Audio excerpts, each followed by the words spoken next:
Tapos napamuli daw po yung bagsak niya. Na, Nadulas siya na parang natapilok na ano. Dilakad mo. Ito yan po yan. Alis na po yun.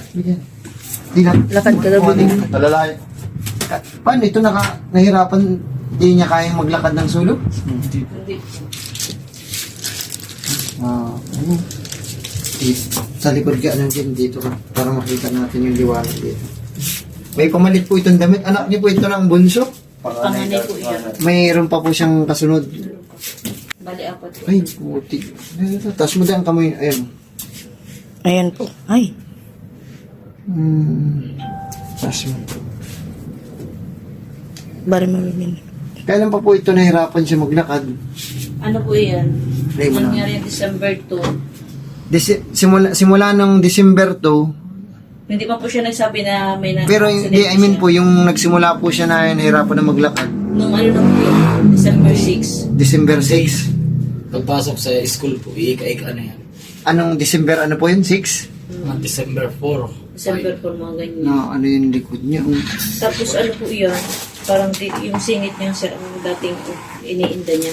Yun na nga po yun yung kanina, nasa hips niya, yung pinakang Kaya lagi lang po yun nakahiga. sa bolt joint niya. Sana naagahan natin. Lagi lang po yun nakahiga. Ano na ito? Dire-diretso na ang ano nito. Di na ito makakalakad mga 2 buwan. Kasi ang nadali sa po kasi kanya, lumbar. Ito pinakang masilan to, sir. Lumbar yan. Tapos yung pinakang hips niya dito, dumikit din. Paano nagbagsak ito? Paano Nagbagsak. bagsak mo po? Bumagsak itong pitan mo, ano? Siya na nga. Basta itong bumagsak, papasok yung ball joint din na dito. Tapos ito, magkukompress. Kaya ang inano ko nga po, hindi siya nagsabi agad. Kasi ito ay di agad nyo nadala ay.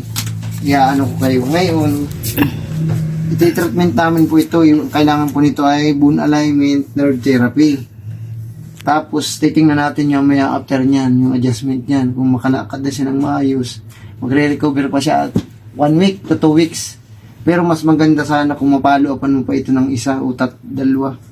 Kasi ito ay hindi ito basta-basta ay.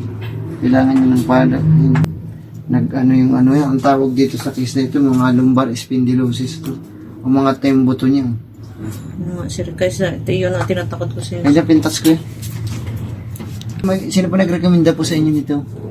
Yung ano po, ako po kasi yung kung kasama ko sa basketball, yung dislocate na ano niya, yung tuhod niya, nagpaano po rito sa iyo. Oo. Yung naputulan yata ng buto.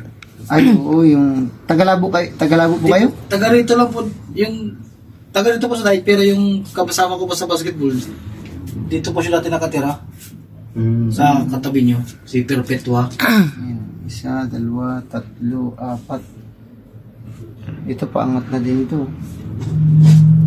Masilang pati yung tinamaan sa kanya, yung lumbar. Ito yung nambabalde. Yung pag napabayaan mo, dire-diretso ang ano mo niyan, higa mo. Kaya nga, nakakautay-utay pa siya ng lakad. Ano yan sir, naghiga talaga siya. Bali ano yan, buong December nakahiga yan. Nakahiga. Kumbaga, Titingnan natin. Tapos ang ginawa namin at na ano na yan. kami, namayat siya. O mga mayat po yun kasi yung... In-hospital, mas namayat pa yan sir. In-hospital namin yan, tapos in-straight. Kaya kung may tayong titingnan ko lang kung yung balance niya. Nag-ano ka na ng compress ano? Kunin mo dahil itong upuan, titingnan ko lang kung paano siya maglakad ng hindi ka tayo. Sige. Sige, balance. Dapat mo. Sige ba?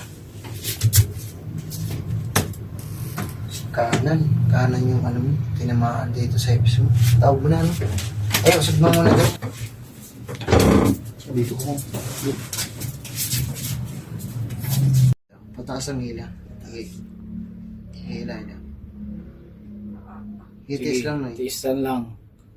Gagaling mo yan. lang namin, dadandaanin lang naman natin.